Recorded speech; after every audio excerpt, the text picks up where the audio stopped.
Министерството за внатрешни работи покрај зголеменото полициско присуство во недела на избирачките места, како и на клучните крстосници, ќе има и дронови кои ќе го следат избирачкиот процес со цел навремено да се спречи било каков инцидент што би можел да го попречи демократскиот процес на гласање. Повикуваат граѓаните и политичките партии да придонесат за мирна и демократска атмосфера и да ги почитуваат упатствата на полициските службеници.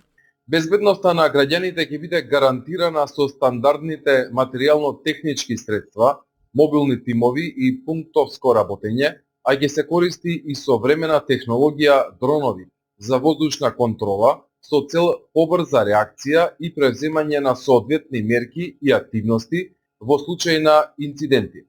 И во јавните обвинителства низ државата во недела ќе има вонреден број дежурни обвинители кои се задолжени да постапуваат со приоритет по сите евентуални пријави, информираат Скопското обвинителство.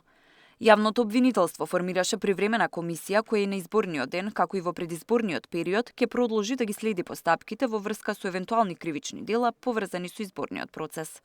Канцеларијата на Народниот правобранител во неделот 7 до 19 часот ќе има отворено бесплатна телефонска линија на која што граѓаните ќе можат да пријават било каква повреда на избирачкото право, а ќе бидат отворени канцелариите во Скопје, Битола, Кичево, Куманово, Струмица, Тетово и Штип.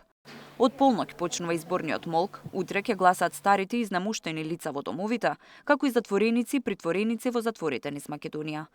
Според избирачкиот список, право на глас има 2162 избирачи во притвор или затвор и 450 избирачи од домовите за стари лица.